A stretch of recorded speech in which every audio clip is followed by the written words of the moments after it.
শাস্তি হিসাবে আগুনের কুণ্ডলিতে জ্বালাও। ইব্রাহিম কয় অসুবিধা নাই, এই আগুন যার আমি তার, আর আমার জন্য তিনি আছে। হাসবুনাল্লাহ ওয়া নি'মাল ওয়াকিল, নি'মাল মাওলা ওয়া নি'মান নাসির। আল্লাহ তাআলা ইব্রাহিমকে আগুনেও হেফাজত করলেন, আগুন ফুলবাগান হয়ে গেল। এখন ইব্রাহিমও এবার বাপ হিসাবে সন্তানদের ওই চিন্তা শুরু করলেন, যেই চিন্তা বাবা আদম করছে। আল্লাহ তাআলা ইব্রাহিমকে বলে, ইব্রাহিম যাও, নমরুদদের শেষ হইছে, এখানে তোমার আর দরকার নাই, তুমি যাও, বাবা আদম যেখানে কাম করছে ওইখানে চলে যাও। প্রথম আসলেন ফিলিস্তিন, সেখানে কিছুদিন থাকার পরে ইসমাইলকে বনবাসের বাহানায় আল্লাহ তাআলা বাবা আদমের নির্মাণ ঘরের কাছে খলিলকেও পৌঁছায়া দিলেন। হযরত ইসমাইলকে কোরবানির বাহানায় মিনা মুজদালিফার দাম বাড়াইলেন, কারণ হাবিবুল্লাহ এ ঘরের কাছে আগমন করবে, হুদাল লিল আলামিনের শহরে জন্মগ্রহণ করবে, রাহমাতুল লিল আলামিন। এবারে ঘর যেথায় আছে এটাকে আবাদ করতে হবে। পায়ের নিচ দিয়ে জমজম চালু করে, মিনা মুজদালিফার দাম বাড়ায়, পাহাড়ে পাহাড়ে দৌড়ায়, পাহাড়ের দাম বাড়ায়া এবার কয় কুরবানি করো জবিউল্লাহ, ইসমাইলে জব দাও।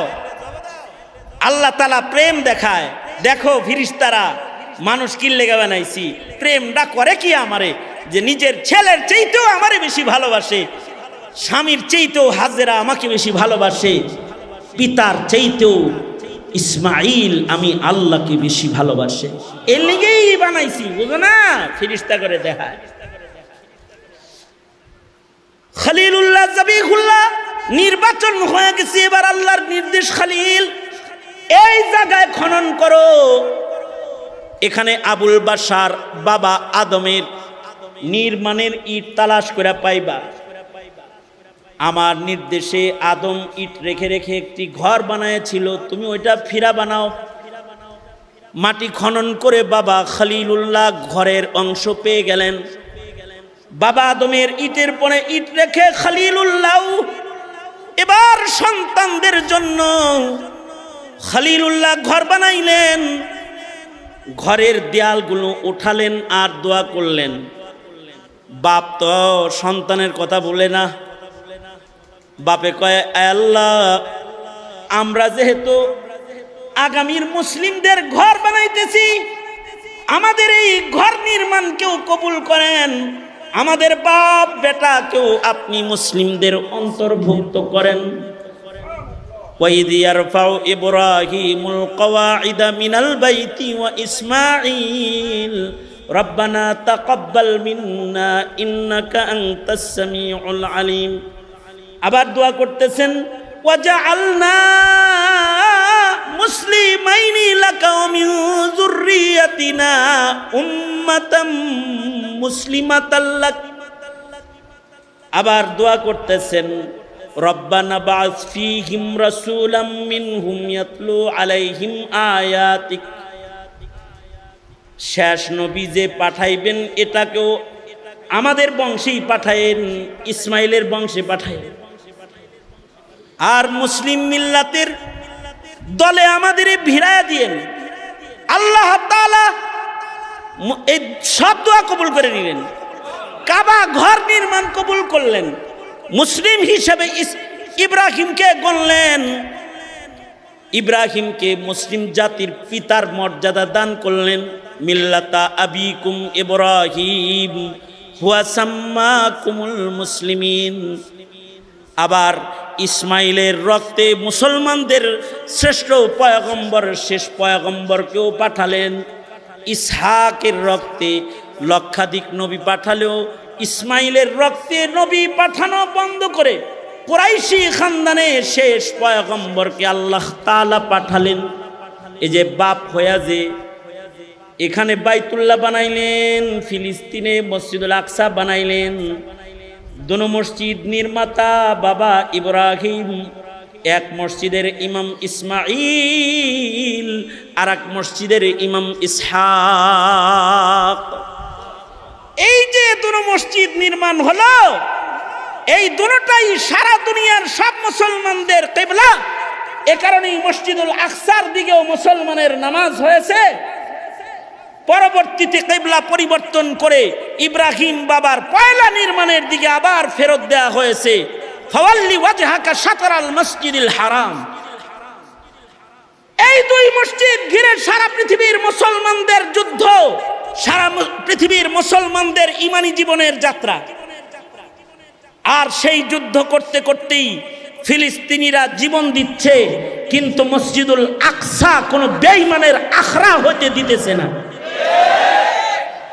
বাবা আদম যে মসজিদ নির্মাণ করেছেন, ইব্রাহিম খলিল যে মসজিদ পুনর্নির্মাণ করেছেন, এই মসজিদের পাহারাদার সারা দুনিয়ার মুসলমানরা।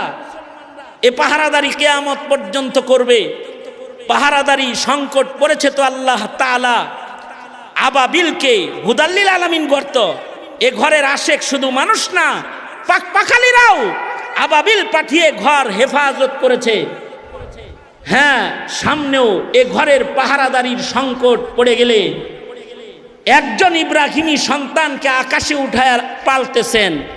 বড় জালেম নিধন করতে প্রয়োজনে সময় মতো ঈসা নবীকে আল্লাহ তাআলা আদমের সন্তান হিসাবে আবার এ পৃথিবীতে পাঠাবেন।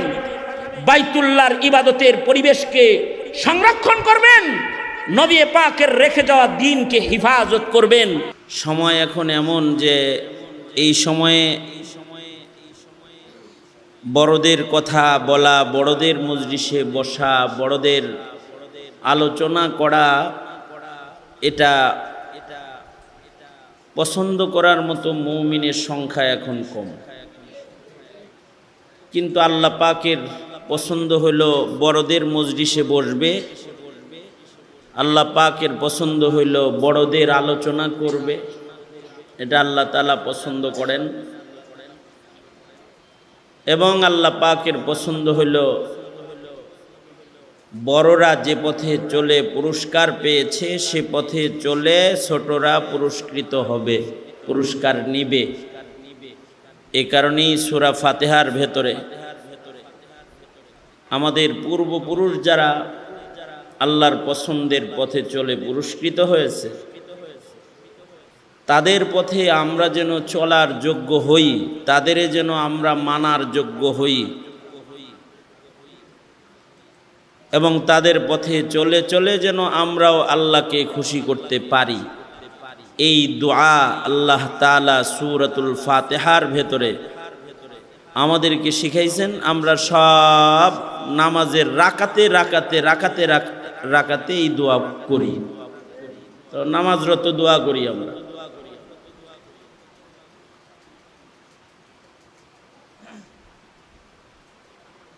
এটা আল্লাহ পাকের পছন্দের, সবচেয়ে পছন্দের দোয়ার ভেতরে একটা দোয়া, যেটা নামাজের ভেতরেই করা লাগে।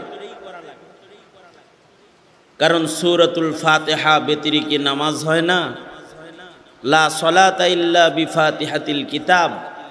হার রাকাতে রাকাতে ইমাম সাহেব মুসল্লি সূরাতুল ফাতিহা পড়ে। এই ছেলে, এই কথা বলছ কেন তোরা? কানটা ধরে উঠায় দেবো এখান থেকে।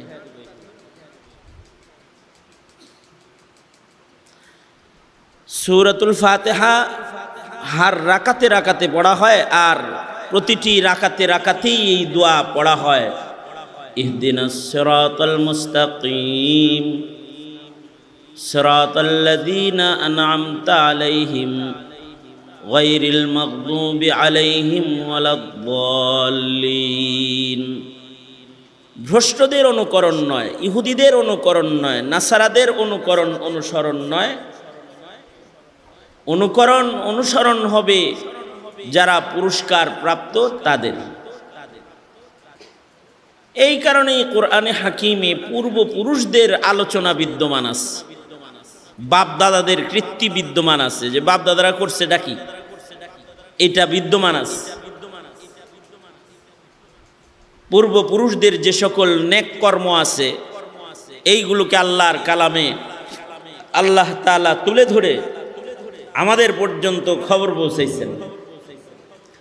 যদি আল্লাহ তাআলা পূর্বপুরুষ ও বড়দের আকাবিরদের নবীদের আলোচনা কোরআনে না করতেন, আমরা এগুলা কিছুই পাইতাম না। আমরা পাইতাম না। প্রথম মানুষ দুনিয়াতে কি করছে তাও আমাদের বয়ান করে আল্লাহ তাআলা শুনাইছেন। যুগে যুগে নবীরা কি করেছে সব আল্লাহ তাআলা আমাদেরকে ইতিহাস বলেছেন। এ কারণে বাপদাদাদের কথা আলোচনা করতে হয়, বড়দের কথা আলোচনা করতে হয়, বড়দের কথা শুনতেও হয়, বড়দের মজলিসে বসেও থাকতে হয়। কারণ বরকত বড়দের সাথে, বরকত যারা পূর্বে চলে গেছে তাদের সাথে। সাবিকুন আল আউয়ালুন মিনাল মুহাজিরিন ওয়াল আনসার, যারা আগে তারা বরকতের, আগের যারা পূর্বপুরুষ যারা তারা ভালো, এবং বরকত আল্লাহ তাআলা বড়দের সাথেই রাখছেন। এ কারণে আল্লাহর রাসূল বলেন আল বারাকাতু মা আকাবিরকুম, বরকত তো তোমাদের বড়দের সাথে আছে। কারণ বড়রা আমাদের চাইতে ভালো না মন্দ? আমাদের পূর্বের বড় যারা তারা কি আমাদের চাইতে ভালো না মন্দ? তারা ভালো ছিল, তাই ভালোদের আলোচনা করতে হয়। ভালোরা যদি মরেও যায় তাহলে তাদের ভালো ভালো গুণগুলো বলতে হয়। উযকুরু মাহাসিনা মাউতাকুম, আল্লাহর রাসূল বলেন তোমাদের বড় যারা মরে যায় এই সকল মৃত মানুষগুলার যে ভালো ভালো গুণ আছে, মরা মানুষদের কিছু ভালো গুণ আছে না, এইগুলা ছোটদের কাছে তোমরা বর্ণনা করো। উযকুরু মাহাসিনা মাউতাকুম। এই কারণে আল্লাহ তাআলা আমাদের অনেক পূর্বের যে সকল বাপদাদা পূর্বপুরুষরা মরে গেছেন তাদের কীর্তি, তাদের কর্ম, তাদের মিশন, তাদের ঈমানের হালাত, তাদের আমলের হালাত, তাদের ভালো কাজ, এইগুলো কি আল্লাহ তাআলা আমাদের কাছে বর্ণনা করছেন। এ কারণেই বাবা আদমের পয়লা কাজ কি তা আমরা জেনেছি। এ কারণেই আমাদের আরো বাপ যারা ছিল তারা কি কি করেছে, তাদের কি আচরণ হয়েছে তাদের সাথে, এবং তাদের সাথে আল্লাহ পাকের কি কি মদদ শামিলে হাল রয়েছে, সব আমরা আল্লাহ পাক আমাদের সবাইকে জানাইছেন। এই কারণেই কোরআনে হাকিমে তিনজন পিতার আলোচনা আছে, তিনজন বাপের বিশেষ আলোচনা, আমাদের তিনজন পিতার আলোচনা কোরআন মাজিদের ভেতরে আল্লাহ তাআলা করেছেন। তিনজন পিতার ভেতরে এক নম্বর পিতা হলেন পৃথিবীর পয়লা মানুষ আবুল বাশার, সব মানুষের বাপ হযরত আদম আলাইহিস সালাতু ওয়াস সালাম। কোরআনে হাকিমে আল্লাহ তাআলা বাবা আদম রে কয়াত লম্বা বানাইছিলেন তাও বলে দিছেন, বাবা আদম রে কি দিয়া বানাইছেন তাও বলছেন যে তোর বাবারে কি দিয়া বানাইছি জানাস, এই জিনিস দিয়া তোর বাপেরে বানাইছি। তোর বাপারে কই বানাইছি জানাস, প্রথম ছিল কোথায় তা জানাস? তোর বাবা, তোদের বাবা সে সৃষ্টির পরে এই দুনিয়ায় ছিল না, জান্নাতে ছিল। জান্নাত থেকে কিভাবে আসলো তাও আমাদেরকে আলোচনা করে শোনাইছেন। আমাদের বাবাকে বানানোর আগে, বাবা অস্তিত্বে আসার আগে কারা কি বলেছিল তাও শোনাইছেন। ফেরেশতারাও বলছে মানুষ বানানোর দরকার নেই, কিন্তু আল্লাহ তাআলা আমাদের বাবাকে কেন বানালেন তাও আমাদেরকে বর্ণনা করে শোনাইছেন। আবার কই ফেলছিলেন আমাদের বাপেরে আর কই ফেলছিলেন আমাদের মায়েরে। হযরত হাওয়া এক জায়গায় আর হযরত আদম আলাইহিস সালাতু ওয়াস সালাম আর এক জায়গায়, এরা কই মিলিত হয়েছিলেন তাও আমাদের জানাইছেন। আবার এরা মিলিত হওয়ার পরে দুনিয়াতে মানুষের জন্য তাদের প্রথম কর্মকাণ্ড কি ছিল তাও আমাদের আল্লাহ তাআলা বর্ণনা করে জানাইছেন। মানুষ হিসেবে আমাদের বাপে দুনিয়াতে প্রথম যে কাজ করছিলেন সেটা হলো আমাদের বাবা আদমে দুনিয়াতে সর্বপ্রথম মসজিদ বানাইছিলেন। এরকম মসজিদ বানাইছিলেন, সর্বপ্রথম ঘর বানাইছিলেন, ইবাদতের ঘর। এটা মানুষ হিসেবে মানুষের প্রথম কাজ, কারণ মানুষকেই তো বানানো হয়েছে ইবাদতের জন্য। তো মানুষ দুনিয়াতে পয়লা ইবাদতের ঘরই বানাবে, এছাড়া আর কি বানাবে? এই কারণে বাবা যে ইবাদতের ঘর বানাইছে প্রথম, এইটাও আবার আল্লাহ আমাদের এই কোরআন দিয়া আমাদেরকে বর্ণনা করে শুনাইছে। ইন্না আউওয়ালা বাইতিন উযিআ লিন-নাস, ইন্না আউওয়ালা বাইতিন উযিআ লিন-নাস লাল্লাযী বিবাক্কাতা মুবারাকান ওয়া হুদাল লিল আলামিন। নিশ্চয়ই এই দুনিয়ার প্রথম ঘর নির্মাণ যেটা হয়েছে, এটা কোনো ঘুমানোর, এসি লাগানো, ফ্যান লাগানো, লাইট বাতি লাগানো, দরজা জানালাওয়ালা বসবাসের কোনো ঘর নয়। এই পৃথিবীতে সর্বপ্রথম যে ঘরটা বানানো হয়েছিল, এই ঘরটা হলো এই ঘরের দিকে ফিরে ইবাদত করার একটা ঘর, যে ঘরটা কাবা, বাইতুল্লাহ শরীফ ঘর সারা দুনিয়ার সব মানুষের জন্যে পথ প্রদর্শক হিসেবে বাবা আদম এই ঘর প্রথম নির্মাণ করেছেন, যেটা দুনিয়ার পয়লা কাম।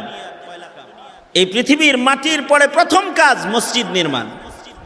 বাবা আদম এই পয়লা ঘর, পয়লা কাজ সম্পাদন করলেন, মসজিদ বানাইলেন। কার জন্য বানাইলেন? নিজের জন্য না, গোটা দুনিয়ার জন্য এই ঘরটা বানালেন। এই ঘরের মর্যাদা হলো হুদাল্লিল আলামিন। এই ঘরটা আলামিনের সকল মাখলুকাতকেই পথ প্রদর্শন করবে। সুবহানাল্লাহ। ইন্না আউওয়ালা বাইতিন উযিআ লিন-নাস লাল্লাযী বিবাক্কাতা মুবারাকান ওয়া হুদাল লিল আলামিন। কোথায় বানালেন? বিবাক্কাতা মুবারাকা বানালেন মক্কা মুকাররমায়, কিন্তু আলামিনের সবার জন্য বানালেন, যে পৃথিবীর সব মানুষ এই ঘরমুখী। এজন্য আমরাও ওই ঘরমুখী। 5 বেলা নামাজ পড়ি ওই ঘরের দিকে। আল্লাহু আকবার বলেন। কোন ঘরের দিকে পড়েন 5 বেলা? হ্যাঁ, বাবার দিকে না কাবার দিকে? কাবার দিকে পড়েন 5 বেলা। মরার পরে কোন দিকে ফিরাসন? হ্যাঁ, মৃত্যুর পরে আমাদেরকে কবরের দেশে কোন দিকে ঘুরায় শোয়ায়? কবরে যখন আমাদেরকে শোয়ায়, তখন এই কাবার দিকে ঘুরায় আমাদেরকে শোয়ায় দেয়। হাদিস শরীফে আছে, যাদের চেহারা কাবায় থাকে, দুনিয়াতে যারা কাবামুখী, এই মানুষগুলা দুনিয়াতে আল্লাহমুখী।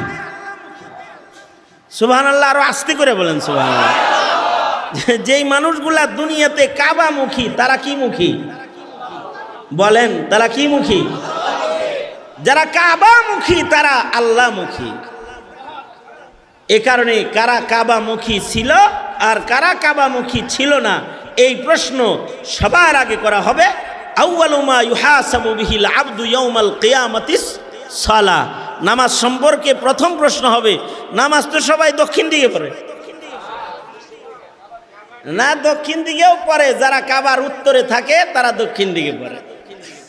আমরা যেহেতু কাবার পূর্বে থাকি, তাই আমরা পশ্চিম দিকে পড়ি। আমাদের থেকে কাবা কোথায়, কোন দিকে? তাইলে বোঝা গেল পৃথিবীর কিছু মানুষ পূর্ব দিকেও পড়ে, কিছু মানুষ দক্ষিণ দিকেও পড়ে, কিছু মানুষ উত্তর দিকেও নামাজ পড়ে। যাদের দেশ থেকে কাবা উত্তরে, তারা উত্তর দিকেও নামাজ পড়ে। দেখেন না, মক্কা মুকাররমায় যখন জামাত হয়, আমগর মতো সোজা হয়ে দাঁড়ায় নাকি গোল হয়ে দাঁড়ায়? হ্যাঁ, আল্লাহু আকবার। যে কাবা ঘরের দক্ষিণ পাশে নামাজি, সে দক্ষিণ থেকে উত্তরমুখী হয়ে দাঁড়ায় যায়। তাহলে দিকটা কাবার দিক, যেই দিকে কাবা আছে ওই দিকে মানুষ ফিরা দাঁড়ায়। এমনকি মরার পরেও যেই দিকে কাবা আছে ওই দিকে ফিরে শোয়ায়। তার মানে হলো ছবিতে ভিডিওতে যেভাবে দেখেন নামাজে দাঁড়ায়, কবরের ভিডিও যদি আমরা দেখতাম তাহলে দেখতাম সব গুরুস্থান থেকেও এই কাবার দিকে আছে। যত গুরুস্থান আছে আর জান্নাতি কবরগুলা আছে, সব মাইতরা কবর থেকেও কাবার দিকে ফিরে আসে। কারণ আল্লাহর রাসূল বলেছেন, কবরে যাদের চেহারা কাবায় থাকে তাদের কবর আযাব হয় না, তাদের কবর জান্নাত হয়ে যায়। এক বর্ণনায় আছে, যাদের চেহারা কাবার থেকে ঘুরায় দেয় তাদের কবরে আযাব শুরু হয়ে যায়। নাউযুবিল্লাহ। যাদের চেহারা কাবার থেকে সরে যায় তাদের কবরে আযাব শুরু হয়ে যায়। এই ঘরটা বানালেন বাবা আদম সর্বপ্রথম। এটা নিজের জন্য, নিজের বসবাসের জন্য না, নিজের সন্তানদের সবার জন্য বানাইছে। পৃথিবীর প্রান্তে প্রান্তে যেখানে যে আদম সন্তান জন্মাইবে তার চিন্তাও বাপ হইয়া করছে, এ কারণেই বাবা। কিন্তু অপদার্থ হলো ওই বাবারা যারা নিজের চিন্তা করে কিন্তু সন্তান কোন মুখী থাকবে এই চিন্তা করে না। সন্তান কি পশ্চিমা মুখী থাকবে? সন্তান কি ইহুদি কালচার মুখী থাকবে, নাসারা কালচার মুখী থাকবে? সন্তান কি নাস্তিক মুরতাদ মুখী হয়ে গেল, নাকি আল্লাহ মুখী রইল, নাকি আল্লাহ মুখী হইলে চিন্তাই করে না? এটা বাবা না, এটা বাবা নামের কলঙ্ক, এটা বাবা না। কিন্তু আমাদের বাবা আদম, যিনি পয়লা মানুষ, তিনি সন্তানের এই চিন্তা করছে আগে। মোবারকবাদ জানাই, ধন্যবাদ জানাই আপনাদেরকে যারা এই জাতির মহা সংকটে সন্তানের চিন্তাকারী। আপনারা এই সন্তানের সঠিক চিন্তা তাইলে কোনটা? সন্তানের সঠিক চিন্তা হলো আমার সন্তানটা কি স্রষ্টামুখী না সৃষ্টিমুখী। এই চিন্তা যার ভেতরে আছে এটা হলো বাপ হিসাবে আসল চিন্তা। এই কারণে হলো বাবা।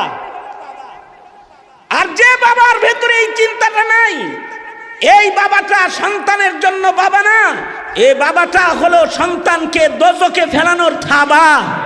এটা বাবা না, এটা থাবা। এ থাবা দিয়া নিজের সন্তানকে দোজখের আগুনে ফেলতে চায়। হ্যাঁ, এখনকার পিতারা সন্তানদের বসবাসের চিন্তা করে যে আমার পরে সন্তানটা 3 তলায় থাকবো না নিচতলায় থাকবো, নাকি গাছতলায় থাকবো, এই চিন্তা খুব করে, ঠিক না? এ কারণে বিল্ডিং করে, সন্তানের জন্য বিল্ডিং করে বরাদ্দ করে। এই বড় ছেলে থাকবি এই তলায়, ছোট ছেলে থাকবি এই তলায়, মাঝা ছেলে এই তলায়, বেটে বেটে লিখে দিয়ে যায়। আমার মেয়েটা থাকবো এই তলায়, মেয়ে এইটা নিব, পোলা এইটা নিব, এই পেরেশানিতে থাকে। হ্যাঁ ভালো, সন্তানদের থাকার চিন্তা তো করবেনই, সন্তানদের থাকার চিন্তা করবেন। কিন্তু সন্তান যে থাকবে, থাকিয়া সন্তানটা কি মদপান করবে, জেনা ব্যভিচার করবে, সম্পদ বিক্রি করে গিয়ে নারীবাজি করবে, দামি দামি মদ কিনা খাবে, নাকি সন্তানটা আপনার রেখে যাওয়া সম্পদ ভোগ করে রবের গোলামি করবে? ওই চিন্তা করা দরকার হইলো আগে, এই চিন্তাটা করা দরকার। কিন্তু এই চিন্তাটা যে বাপের ভেতরে নাই, এইটা বাপ নামের কলঙ্ক। কিন্তু বাবা আদম এ চিন্তা করেছেন। বাবা আদম নিজের সন্তানদের থাকার ঘরের চিন্তা করেন নাই। বাবা আদম নিজের সন্তানদের ইবাদতের ঘরের চিন্তা করছেন।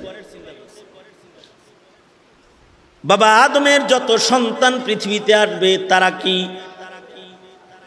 দুনিয়ামুখী হবে নাকি আল্লাহমুখী হবে চিন্তা করে ঘর বানাইলেন, মসজিদ বানায় বললেন সবে মিলে এক ঘর কেন্দ্রিক আবেদ হয়ে যাও, কারণ এই ঘরটা হুদাল্লিল আলামিন। আল্লাহ তাআলা রব্বুল আলামিন মুহাম্মাদুর রাসূলুল্লাহ সাল্লাল্লাহু আলাইহি ওয়াসাল্লাম রাহমাতুল লিল আলামিন, আর কাবা বাইতুল্লাহ হলো হুদাল লিল আলামিন। আশ্চর্য দেখেন, নূহ নবীর ঔরসীয় সন্তান, বাবা আদম থেকে নূহ পর্যন্ত। আপনারা তাওয়াজ্জুহ এই দিকে দিলে আর কয়েকটা কথা শুনে যান, তাতে আপনাদের ফায়দা হবে ইনশাআল্লাহ। নূহ আলাইহিস সালাতু ওয়াস সালামের আমলে মানুষের সংখ্যা একেবারে কম না নূহ আলাইহিস সালামের সময়, কারণ বাবা আদমের যুগে সন্তান জন্ম হইতো জোড়া জোড়া, একসাথে দুইটা। কয়টা? একটা ছেলে একটা মেয়ে, একসাথে দুইটা। প্রথমবারে এক ছেলে এক মেয়ে, পরের বারে এক ছেলে এক মেয়ে। বিয়ার বিধান ছিল হলো আগের ছেলে পরের মেয়ে, পরে জন্মগ্রহণ করা মেয়ে আর আগে জন্মগ্রহণ করা ছেলে, আর আগে জন্মগ্রহণ করা ছেলে আর পরে জন্মগ্রহণ করা মেয়ে। দুইটা দুইটা ডবল ডবল জন্ম। আচ্ছা, ডবল ডবল যদি জন্ম নিতে থাকে তাইলে বাচ্চা জন্মের স্পিডটা কি কম না একটু ভালো তালেই আছে? তালেই কিন্তু আছে। এই তালে মানুষ জন্মগ্রহণ করেছে। মনে করেন নূহ আলাইহিস সালাম পর্যন্ত বাইবেল বলে, বিভিন্ন কিতাব বলে, আদম বাবার থেকে নূহ বাবা পর্যন্ত, বাবা আদম থেকে নূহ আলাইহিস সালাম পর্যন্ত জমানা কতটুকুন গেছে? 10 পুরুষ। কয় পুরুষ? 10 পুরুষ অতিক্রম করেছে। 10 পুরুষ বলতে আমরা কত দিন ধার্য করতে পারি? কত বছর গেছে 10 পুরুষ হইলে? এখনকার এক পুরুষের বয়স আর তখনকার এক পুরুষের বয়স কিন্তু একরকম না।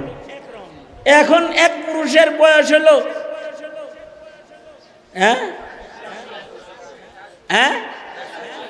60-70, হ্যাঁ, এক পুরুষ। আর আগের এক পুরুষের বয়স হলো 1000। যেমন নূহ আলাইহিস সালাতু ওয়াস সালাম, গড় ধরে নিয়ে 1000। নূহ আলাইহিস সালাতু ওয়াস সালামের বয়স, শুধু দাওয়াতি বয়স হলো 950 বছর। খালি দাওয়াত দিচ্ছে 950 বছর। 950 বছর নবুয়তের দায়িত্বই পালন করেছেন। 950 বছর। তাহলে এরকম যদি 1000 বছর করে এক এক পুরুষ হয়, তাহলে 10 পুরুষে কয় হাজার বছর হয়? হ্যাঁ, অঙ্ক শিখাইতে হবে বাবা। তাহলে 10 পুরুষে মিনিমাম হইতেছে কমাস কম একটা ধৈরা নিলাম কত বছর? 10,000 বছর। 10,000 বছরে মানুষ জন্মাইতে পারে কিরকম? আরে আগেই না, এত ক্যালকুলেটর তো আমাদের কাছে নাই, কিন্তু একটা আন্দাজে যাই আর কি। মনে করেন এই 30 বছর 40 বছর আগে আমাদের বইয়ে ছিল বাংলাদেশে জনগণের সংখ্যা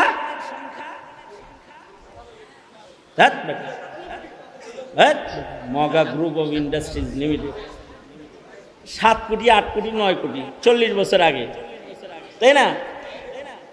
স্বাধীনতার বক্তব্য যখন দেয় তখন কয় কোটি বাঙালির কথা কয়? 7 কোটি বাঙালির কথা কয় মাত্র। তাহলে স্বাধীনতার সময় যদি 7 কোটি বাঙালির বক্তব্য দেয়, এখন দেয় কয় কোটি বাঙালির বক্তব্য? হ্যাঁ, 18 কোটি মাইনা নিলাম, ধরে নিলাম যে 18 কোটি। 18 কোটির থেকে 7 মাইনাস দেন, বাড়ছে কত কোটি? এটা কি জন্ম নিয়ম আর সিজার আর যত ধরনের বড়ি আছে এই সব কিছুর ভিড়ে, যত ইনজেকশন, কাঠি, শরীরে নাকি কাঠিও বসায়, কাঠি, ইনজেকশন, বড়ি, ফাড়ি যা আছে সব ডিগবাজি দিয়ে আইছে 11 কোটি। এই সব ডিগবাজি দিয়ে আইছে 11 কোটি। চিন্তা করছে, হ্যাঁ, আরে 13 কোটি, মিনিমাম 13 কোটি। আচ্ছা, 13 কোটি যদি হয় এইরকম ডিগবাজি দিয়ে 30 বছরে, তাইলে মানুষের সংখ্যা 10,000 বছরে মোটামুটি কম হওয়ার কথা না। কারণ এত সিস্টেম জন্ম নিয়ন্ত্রণের তখন ছিল না। তখন মানুষ স্বাভাবিক কায়দায় জন্মগ্রহণ করত। এই পরিমাণ মানুষ পৃথিবীতে হয়েছে যে তাদের শিরিক, তাদের অন্যায় কর্মকাণ্ড দেখে দ্বিতীয় বাবা নূহ, যাকে কোরআন বলে নূহ, এটা তোমাদের দ্বিতীয় বাপ, এ হলো দ্বিতীয় আদমের মতন। অর্থাৎ নূহ নবী বিরক্ত হয়ে 950 বছর পরে বলে কি, আয় আল্লাহ, এই নাফরমান সন্তান একটাও আমার লাগবো না, এগুলো সব তছনছ করে লাও। রব্বি লা তাজার আলাল আরদি মিনাল কাফিরিনা দাইয়ারা। দোয়া করে দিছে, একটা দোয়া তো ছেড়ে দিছে। বন্যার পানি ইজ কামিং, বন্যার পানি আয়া পড়ছে। এইবার আল্লাহ কয় পানি তো আইতাছে, নূহ সব মরে গেলে তো দুনিয়া খালি হয়ে যাব। যারা বাবার আদর্শের সৈনিক, আদমের আদর্শের সৈনিক, তোমরা যারা একাত্মবাদের সৈনিক রয়েছ, একটি নৌকা বানাও, তারা নৌকায় উঠে যাও। আল্লাহর নির্দেশে দ্বিতীয় আদম, আমাদের দ্বিতীয় পিতা, মানব জাতির নসলি 2 নম্বর পিতা। 1 নম্বর নসলি পিতা আদম, 2 নম্বর নসলি পিতা নূহ। কারণ নূহ আলাইহিস সালাতু ওয়াস সালামেরই 4 সন্তানের ভেতরে 3 সন্তানের ঔরসের 80 জন মানুষ, 40 জন পুরুষ, 40 জন নারী, যারা কালেমাওয়ালা, শুধুই মাত্র তাদেরকে নিয়ে পয়গম্বর নূহ নৌকায় আরোহণ করলেন, আর মহাপ্লাবনে সারা দুনিয়া পানির নিচে চলে গেল। এর ভেতরেও নূহ আলাইহিস সালামের ঔরসের 1 সন্তান, এটা আর পিতার আদর্শে এলো না, সে তাওহীদ ও একাত্মবাদ গ্রহণ করবে না, আল্লাহর বন্যার পানি রেখে ভয় পায় না। তৎকালীন সময়ের সর্বোচ্চ উঁচু পাহাড় এইটার চূড়ায় উঠে পড়ছে, বন্যার পানি যেন তাকে স্পর্শ করতে না পারে, এই কারণে সেই পাহাড়ের চূড়ায় উঠে পড়েছে। বড় বড় শক্তিশালী কদমে হেঁটে হেঁটে যখন পাহাড় চূড়ার দিকে আগায়া যায়, পয়গম্বর সন্তানকে ডেকে বলে, এ সন্তান যাইস না, যাইস না, বাপের নাই আয়। দেখেন আল্লাহ তাআলা বলতেছেন, এই নূহ, যেটা একাত্মবাদ গ্রহণ করে না, যেটা তোমার রবের বিধান মানে না, ওইটা তোমার সন্তান না।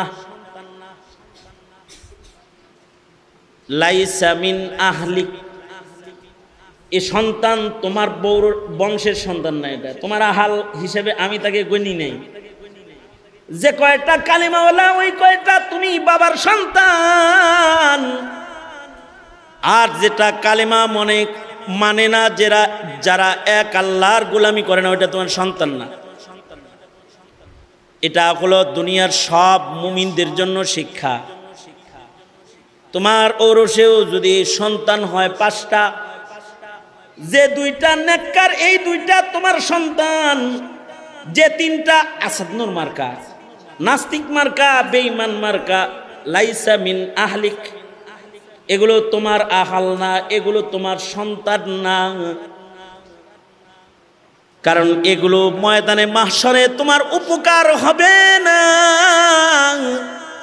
কিন্তু তোমার যে সন্তানটা আদম, নূহ, ইব্রাহিমের অনুসারী, তোমার যে সন্তানটা একাত্মবাদের সৈনিক, তোমার যে সন্তান পূর্বপুরুষদের রেখে যাওয়া কোরআন সুন্নাহর আমানতের উপরে মুস্তাকিম, তোমার যে সন্তান আল্লাহর গোলাম, এটা তোমার এমন সন্তান,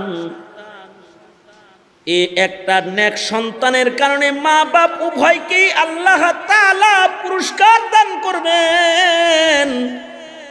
একজন হাফেজে কোরআন সন্তানের পুরস্কার হিসেবে তাদের বাবা মাকে ময়দানে মাহশরে আল্লাহ তাআলা নূরের মুকুট পরানোর ইন্তজাম করে, অনুষ্ঠান করে তাদের মাথায় নূরের তাজ পরাবেন। আল্লাহর রাসূল বলেছেন, এই বাবাদের মায়েদের মাথার নূরের তাজের আলো সূর্যের আলোর চেয়েতে অনেক জ্যোতির্ময় হবে। কারণ এগুলো হলো আসলে সন্তান তোমার। আল্লাহ তাআলা নূহ আলাইহিস সালামকে বলতেছেন যেটা জায়গা, ইন্নাহু লাইসা মিন আহলিক, এইটা কিন্তু তোমার ঔরসের না, আমি তাকে তোমার ঔরস হিসেবে গণি না। ছেড়ে দাও, তার চিন্তা বাদ দাও, যেগুলো তোমার রবের কথা মানে ওইগুলারে লয়ে না উঠে যাও। এই নূহ আলাইহিস সালাতু ওয়াস সালাম আল্লাহর নির্দেশে 40 জন পুরুষ আর 40 জন নারীকে নিয়ে নৌকায় আরোহণ করলেন। মহাপ্লাবন হলো, সারা দুনিয়া তছনছ হয়ে গেল। বলা হয় এই মুহররমের 10 তারিখে এই নৌকা তীরে ভিড়ল। এই মুহররমের 10-এ নৌকা তীরে ভিড়ল। ঐতিহাসিকদের, ইতিহাস বর্ণনাকারীদের কোন কোন বক্তব্যে এরকম এসেছে, এই 40 জন নারী আর পুরুষ দিয়ে এই পৃথিবী সেকেন্ড টাইম আবার আবাদ হলো, মানুষ জন্ম শুরু হলো, পৃথিবীতে আবার ইমানদারদের রাজ কায়েম হলো।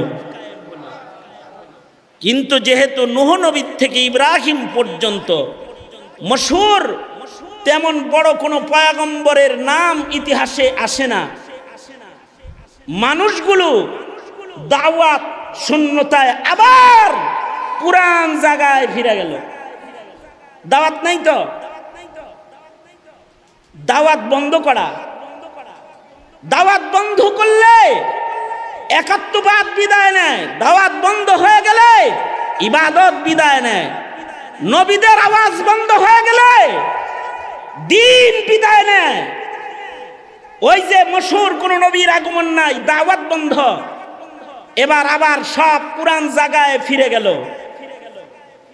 যে এবার সারা দুনিয়াতে একজন মানুষ আল্লাহ বলনেওয়ালা নাই, এমন পরিবেশ কায়েম হয়ে গেল। আর সব কাফেরের লিডার হয়ে গেল নমরুদ। সারা দুনিয়া তখন নমরুদ কন্ট্রোল করে, সারা দুনিয়ার বাদশা। আর সারা দুনিয়াতে বহুত্ববাদ প্রতিষ্ঠা পেয়েছে, একাত্মবাদ বিদায় নিয়েছে। আরো জঘন্য কথা হলো, এই শয়তান নমরুদ মানব জাতির প্রথম জঘন্য মানুষ যে নিজে খোদাও দাবি করেছে। এখন এই জমানায় তো খোদা দাবি করেন না মানুষ আর নাই। আরে কি কেউ কি কইছে যে আনা রব্বুকুম, কইছে? কয় নাই কেউ। কিন্তু ওই সময়ে কিন্তু নমরুদ বলে ফেলছে আমি তোমাদের রব। নাউজুবিল্লাহ। কোরআন বলে 2 জন মানুষ খোদা দাবি করেছে, তাদের ভেতরে একজন নমরুদ আর একজন ফিরআউন। এই মুহররমে এই খোদা দাবি করনেওয়ালা বলা হয় 2 জন এই মুহররমেই শেষ হয়েছে। নমরুদও মুহররমেই শেষ হয়েছে। কারণ বলা হয়, ইতিহাস বলে, কেউ ঐতিহাসিকদের কারোর বক্তব্য, অগ্নিকুণ্ডলী থেকে হযরত ইব্রাহিম আলাইহিস সালামও এই মুহররমুল হারামে বেরিয়ে এসেছেন, ওনাকে অগ্নিকুণ্ডলীতে ফেলেছে।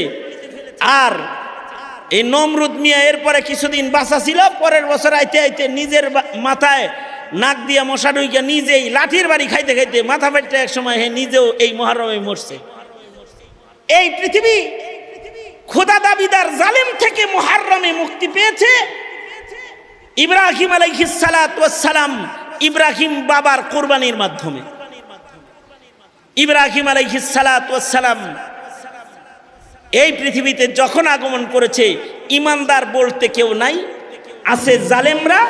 জালেমদের জালিম রাজা হলো নমরুদ। আর তার কাছে গণকরা এসে বলে, এই ইব্রাহিম আইতাছে, কিন্তু তোমার টেংরি টুংরি ভাঙ্গা কিন্তু চারটি বাট্টি গোল বানায় লাইব, খলিলুল্লাহর আগমন ঘটতেছে। ওই সময় এই নমরুদ ঘৃণ্য কিছু জুলুম মানুষের উপরে করেছে। তার ভেতরে একটা হলো স্বামী স্ত্রীদেরকে আলাদা করা। নমরুদ আইন করেছিল কোনো স্বামী স্ত্রী একসাথে থাকতে পারবে না, কারণ বাচ্চা হইলেই যদি ইব্রাহিম আয়া পড়ে। এই জন্য আইন হলো স্বামী থাকবে এক এলাকায়, পুরুষ থাকবে এক এলাকায়, মহিলা থাকবে এক ঘরে, পুরুষ থাকবে আর এক ঘরে, নারী পুরুষ এক ঘরে না, পুরুষ এক ঘরে মহিলা এক ঘরে। কিরকম জঘন্য আইন করছে চিন্তা করে দেখেন। কিন্তু যাকে এই আইন বাস্তবায়ন মন্ত্রী বানাইছে আজর, আল্লাহ তাআলা হেরেই তার বোর ঘরে চুপি চুপি লয়ে গেছে। আজর তো নিজের বিবির কাছে গোপনে গেছে, আমি তো আইন বাস্তবায়নই করি, আমি নয় একটু আইন বেআইন করলাম আর কি, এই কথা বলে বিবির কাছে গেছে গা। আর ইব্রাহিম আলাইহিস সালাতু ওয়াস সালাম আজরের ঘরে মায়ের পেটে চলে আসছে। এইবার গণকরা জিন্নাতরা খবর দিছে, নমরুদ কামটা কিন্তু শেষ হয়ে গেছে, পাহারা টাহারা যাই লাগাইছো, ইব্রাহিম কিন্তু পেটে আয়া পড়ছে। ইব্রাহিম আগমন করতেছে, নমরুদ দ্বিতীয় আইন করেছে যে জাগর পেট উঁচা পাবি সেগুলোর গলা কাটবি। যেই মহিলাদের পেট উঁচা হবে বাচ্চা পেটে আছে এটার গলা শেষ। কিন্তু আল্লাহ তাআলা কুদরত জাহির করলেন, ইব্রাহিম মার পেটে বড় হইতেছে বাট মায়ের পেট উঁচা করে না আল্লাহ তাআলা, দেখা বোঝা যায় না যে পেটে বাচ্চা আছে।